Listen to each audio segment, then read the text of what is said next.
come by, have some food, and honor a man that has started with this newspaper in the womb. He does not mind telling us that and freaking out the various interns of these stories over the years. I want to say that Harry personally, so the way we're going to work it is, I'm going to say a couple moments, and then I want to give some folks, anyone, an opportunity to say a few words, hopefully disparaging words about Harry. Don't take too much time because we want to respect everyone's time today. So you can keep your remarks to a minute, and then at some point we'll have to cut it off. And then when we conclude that component, then we'll get to this little lovely display, and then we'll eat, and then you'll go. All right? Your time's up, Martin. Okay. Print deadline in 20 minutes. All right. So, Harry, I just want to say on behalf of the Barry News Group, the Oakland Tribune, and your colleagues, how much we respect, admire, appreciate your work. You sent me out on one of my first stories, and you weren't even an editor. And so I just want to thank you for your guidance, your mentorship over the years. And just congratulate you on reaching this incredible milestone.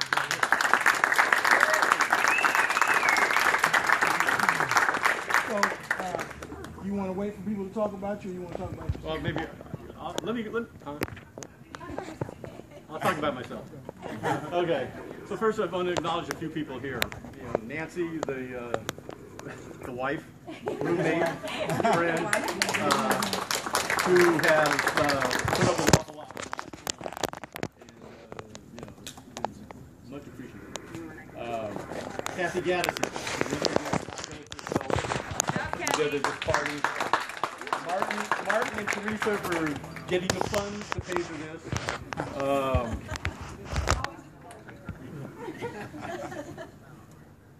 Marilyn Harris, who is the Cadaver Foundation, is here, who's about to leave, and has probably done more for victims of the most horrible crime imaginable. I really admire her.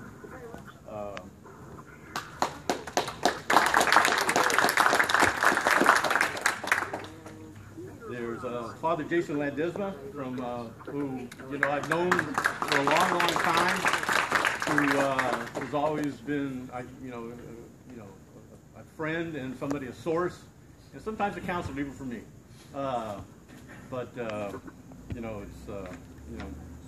Anyhow. Thanks, Harry. Love you, Harry. This probably and Stacy Wells is here, who might have forgotten this, but Stacy saved my ass once. She remembers. Sometimes Harry can be a little flippant, maybe in the wrong spot at the wrong time, and came back to haunt me after a journey to San Jose 20 plus years ago. That was the time you had the concealed weapon in the car. Oh, well, forget that part. Second Amendment. Anyhow. But somebody made a complaint about something I had said at a little conference, and Stacy came to my rescue, and everything was good, and I'm still here. So I'm very grateful for that. Anyhow, it all began, my mother Eileen told me 10 years before her death in 2004, in an empty office on the 17th floor of the Tribune Tower in May 1947, when she and my dad, an ex-Tribune photographer, got busy and I was conceived. Rolling off the presses at 6:54 p.m., February 26, 1948, at Peralta Hospital. That rendezvous, the fact that my dad, K.O. Harris, was a former Trib photographer who still had friends and access to the building, and that he would take me to the old City Hall press room as a toddler where I watched the press corps drink and play cards and do some occasional work, I have no doubt plotted my future as a Tribune reporter. And I have no regrets. I have covered some of the biggest stories in the country, if not the world, including the SLA, Sudanese Liberation Army killing of Oakland School Superintendent Marcus Foster in November of 1973, and the raid on their safe house in Concord in January 1974.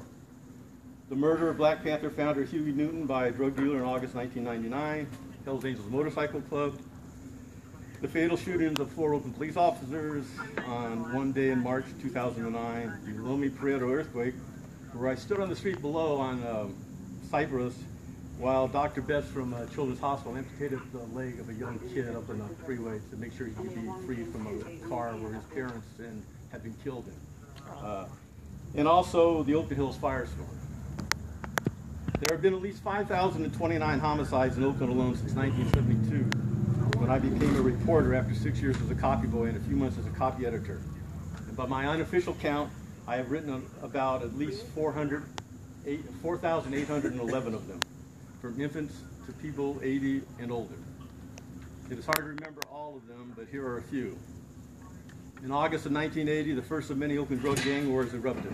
I convinced my editors to let me have the afternoon off to go to an A's game. As I left the office, I kiddingly said, "Hey, don't worry, there will probably only be 3 murders."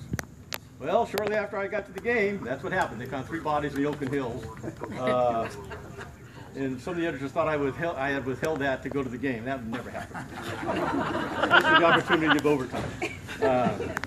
I have covered serial killers, including Philip Joseph Hughes, who killed at least 5 people in the 1970s, including a 14-year-old girl in a house he was renting in the Oakland Hills. First time I ever saw the process known as luminol done, where they spray and the blood comes up in blue. That man was a butcher. To try and get an interview with him, I even volunteered to stand in a lineup with him in Oakland Police Headquarters. He would not talk, but I was not picked out. I will make one political statement about all this death. I will just say this: all lives matter. Fortunately, of all those killings, I have only personally known less than 150 victims, including police officers, former baseball players, high school classmates, and close friends.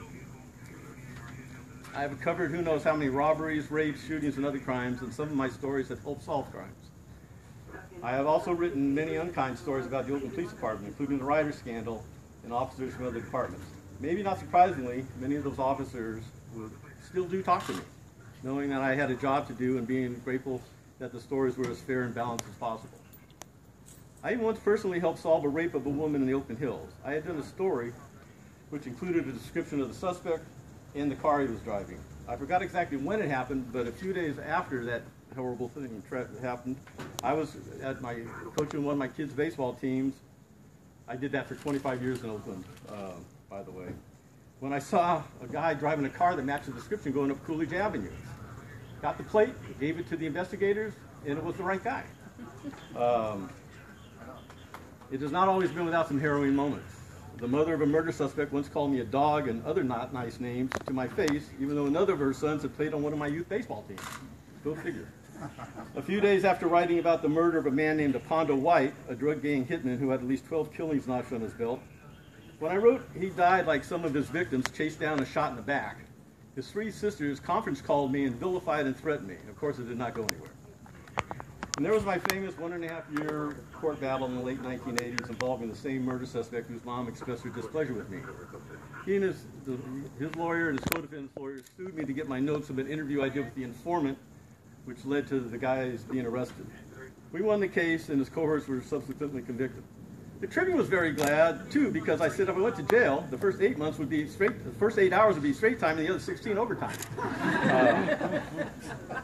Not all of my writing or experience has been gloom and doom. I was lucky enough to interview Bob Hope once and do a story about one of his USO appearances in December 1975 at the old Oakland Naval Hospital.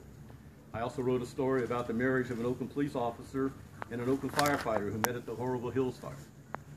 And the statute of limitations has run out, so I can tell the story about how myself and another person present today got high in weed while driving to speak to a class at San Francisco State many years ago. One of the best speeches I ever gave. I feel very grateful to have worked with some of the most outstanding people ever in journalism. Too many still working to name. Some have left us way too soon. Some of you folks won't remember these names, but they're very important to me.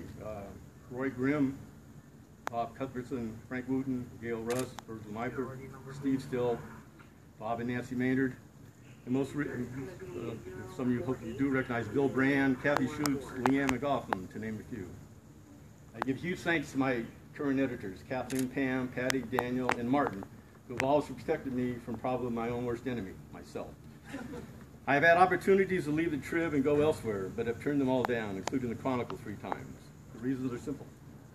The camaraderie among my coworkers, past and present, that I've always been allowed to make family needs the top priority, and the fact that I consider myself extremely lucky to be able to do the job I love at my hometown newspaper for a lot longer, I hope. Thank you.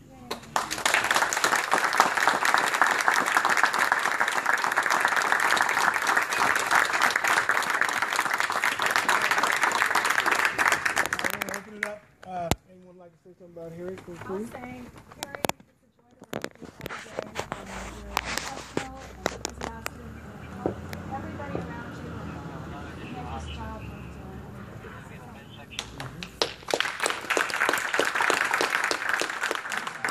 I had the pleasure of working with Harry Harris for a bunch of years when I was the chief photographer here at the Oakland Tribune, which was the best job I've ever had. The only job you ever had. I always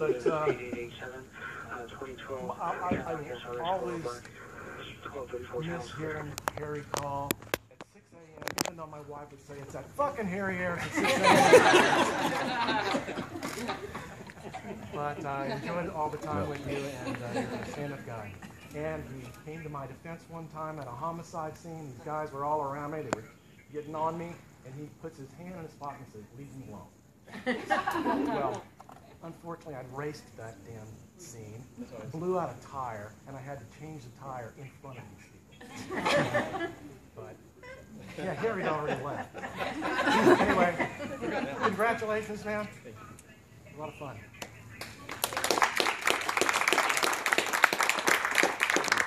I got to say a couple words about Harry. My name's Ron Reister. I worked with Harry for about 30 years, maybe 35. We were out on a lot of stories together. And I don't know if we mentioned the concealed weapon again, but Harry and I were coming back from... Second Amendment. This was a lot of years ago, so Harry and I were coming back from East Oakland, and this is before cell radios, before everybody had a cell phone. So I had to stop at a phone booth, and Harry waited in the car, and I went up to the phone booth, and I'm in the phone booth with my back turned, and two guys coming up behind me. And I just kind of turned around, and there they were, and Harry comes out of his car, he puts his hand under his coat, and the guys just veered off. So I got to thank Harry for that one. Although he did get me in a couple of bad situations. One day on a Sunday afternoon, there's a big shootout in West Oakland, and Harry and I were down there, and Harry took me through all these backyards, over fences, to try to get to where the shootout was, because the streets were all blocked off. And we finally went over fences and crawled till we got right across the street, and we laid down under a porch.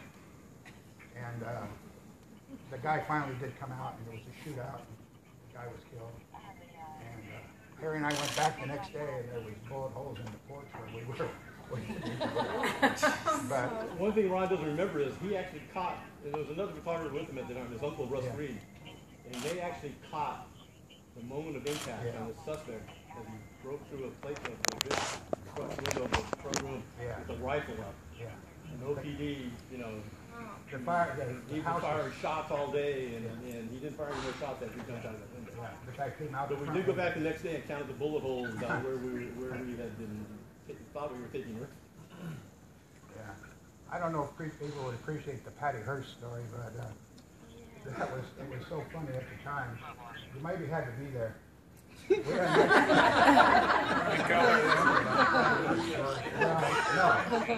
was late one night, about 10 o'clock, and we had a night city editor named Lester Ong. I don't know if anybody here remembers Lester. Harry used to love to pull his leg all the time. But Lester sent us to Hayward. There was a report that Patty Hearst was holed up in this apartment complex with the Simonese people or whatever. And so Harry and I went down there, and we got to the apartments, and there's nothing there. There's no lights, no police, no cops, nothing. And Harry gets on the radio, and he calls in to Lester and says, he's talking in a real soft voice. Lester, I can't talk very loud now because the police have armored cars, one tank. They're surrounded the whole building, and there's this big pause. And then Lester comes on the radio. He's talking real soft. Okay, good guys, keep your heads down now. Don't get in the line of fire. Anyway, put Lester on so finally got to call Lester. But work with Harry a lot. He's a great guy to work with. We appreciate it. Thanks for having my back.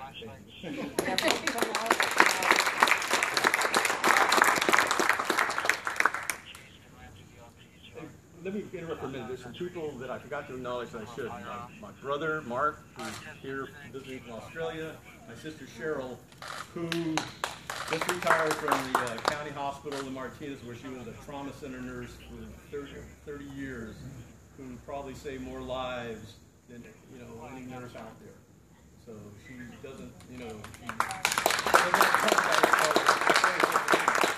Also, Nancy's daughter, Corinne, and her husband, Trevor, and our grandchildren.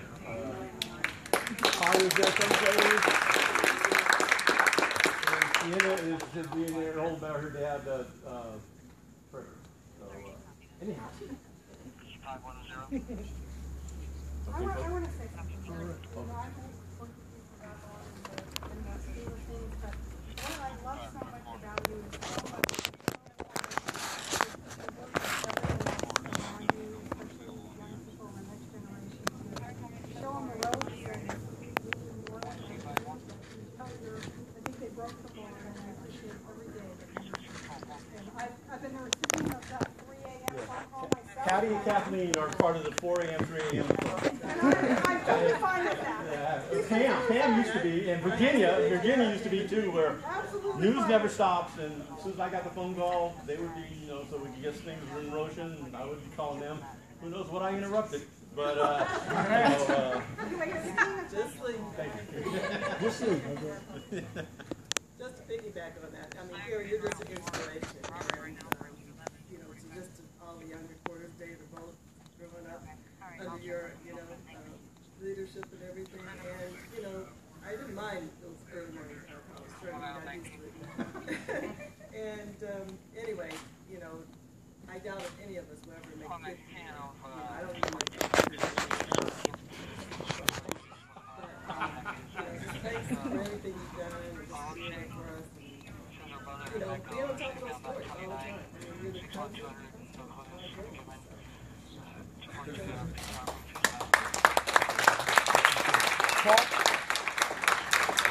Hi, good afternoon, Frank.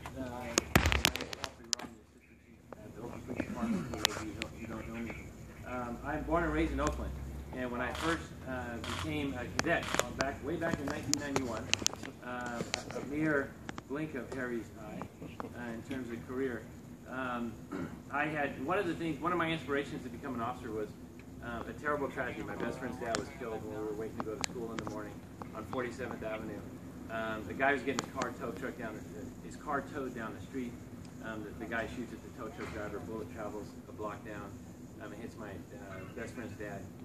And so very, very tragic. And when I first started working at OPD, I was like, man, who's that deputy chief? I never see him in meetings, right? You know what I'm talking about. Because everyone, you're always afraid to ask, right? Deceived. If they'd have asked, I would have told. Yeah, you're always afraid to ask. And you finally realize it is. But anyway, once we started talking, of course, Harry being a lifelong Oakland, we know a lot of people in common. And I had mentioned the story of what started my interest in law enforcement. And he remembered every detail of the case. And this was, 20-something years, on the spot. And then the next day he shows up with the article that was written and gives me a copy of it. That's Harry. His ability to remember things, attention to detail, and just as a lifelong Oaklander has been huge. It's been a real big deal. And oftentimes, my phone rings and Harry says, hey, I need information on this breaking news. And I'm like, I didn't hear that. Let me call my staff. So he oftentimes knows the news before it happens. And I don't believe you didn't know about those before you went to the A's game. But I don't believe that at all. I don't believe that at all. But no, Harry, it's been great. You have been very, very fair. Certainly, OPD over the years has earned some of those rough stories. But you've always been fair, and that's all you can ask for in reporting. And Oakland is better off for you doing it. I don't know how you keep your sanity given all the tragedy you've had to cover over the years, but you've done it in a way that has been good for the Oakland community and very informative at the same time. And I appreciate our discussions about football and other things in the hallways, and I look forward to our next dinner where we're talking about football. But thank you so much for all your years on behalf of OPD and then on just behalf of me as well. Congratulations, and I only hope to one day celebrate 50 years myself. So,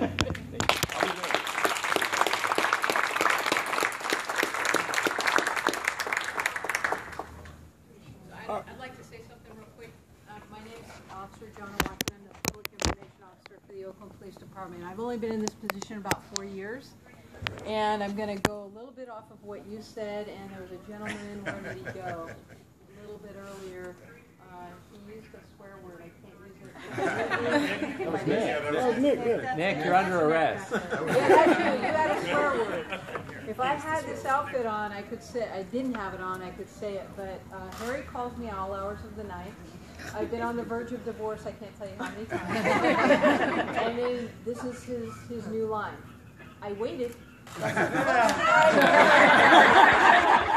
Saturday morning, Sunday morning, it doesn't matter. I waited. I'm like, go ahead, Harry, what's going on? And now, here's the crazy part, and I know a lot of your co-workers will appreciate this. You actually text me. Hi, John. Here's what I'm putting out. I just want you to know, okay? So you're not surprised because I didn't wake you up. So I want to say thank you for that. Texting because I don't have to, right? My marriage is solid right now. But 4 years as public information officer, for me, seems like 400 years, for dog years. And I know it's not that long, but it's amazing how much I'd say maybe the Oakland Police Department and myself have learned from you. Harry definitely knows the news before anybody else does, and believe me, a public information officer, that's irritating, right? So when my boss calls, the assistant chief says, hey, John, tell me about this. I'm like, sure, let me get back to you. I'll dial Harry. What is going on? We have a lot of interesting communications, but I want to thank you for your patience with me. And really, Harry, it's been an incredible learning experience. It's been incredible. So, thank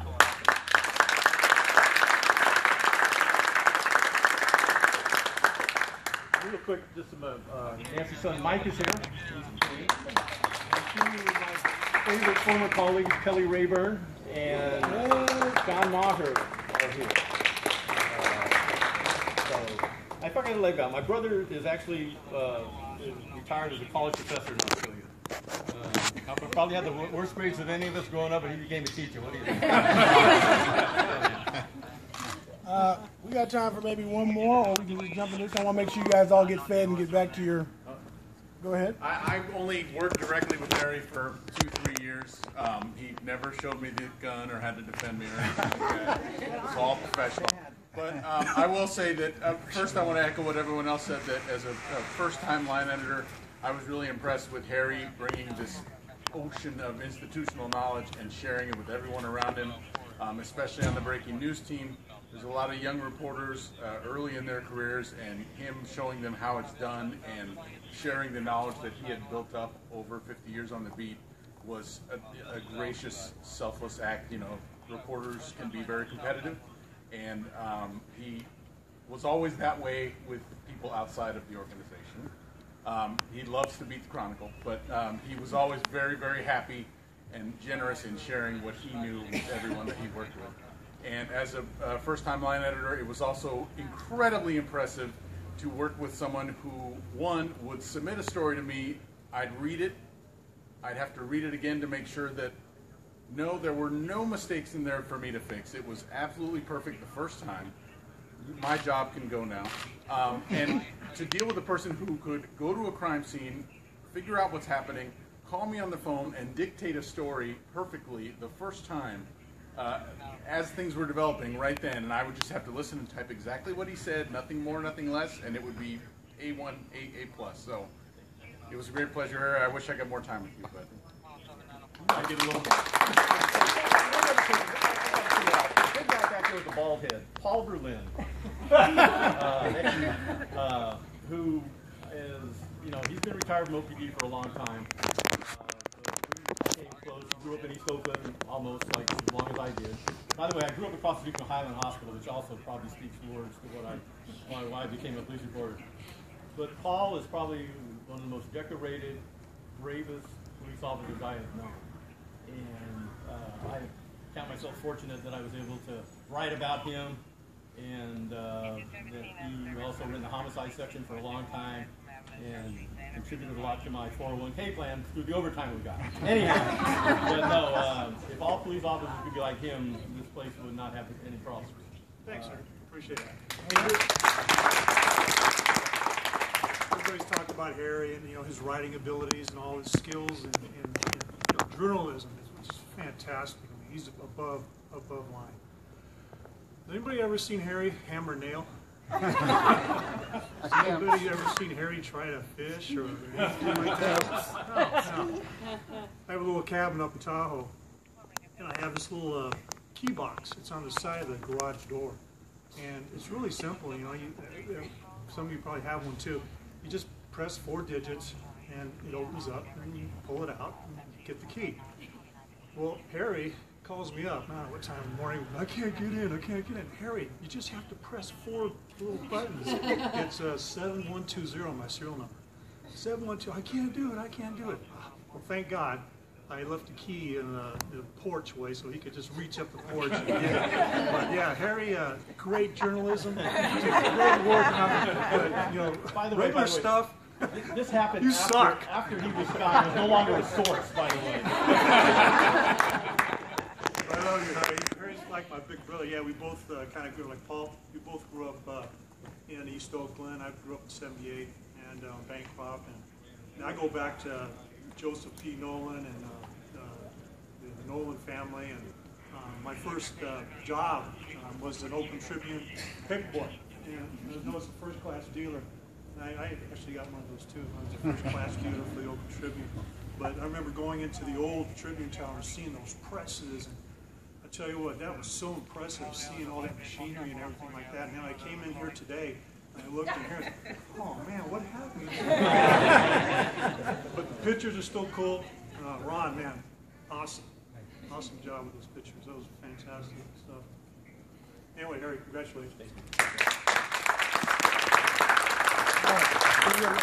I would just like to say that it's been a joy being a friend and married to Harry. During our dating years,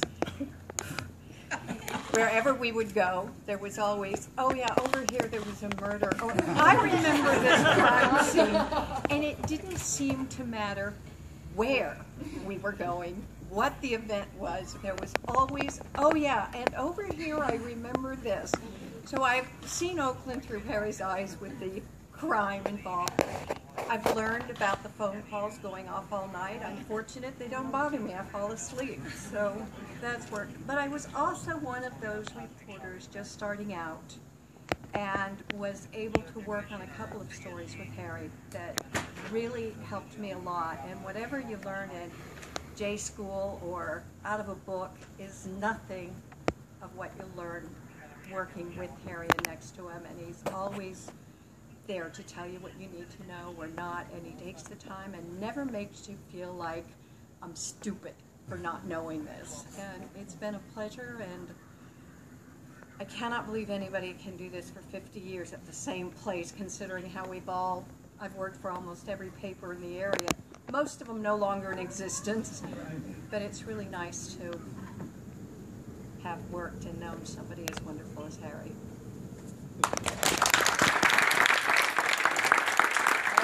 I think that's the perfect way to end it. And so, in honor of Harry's 10 years and his relationship with our lovely blue folks who protect us every day, we felt that he says that he doesn't plan to leave, but we know he loves second careers. And so, this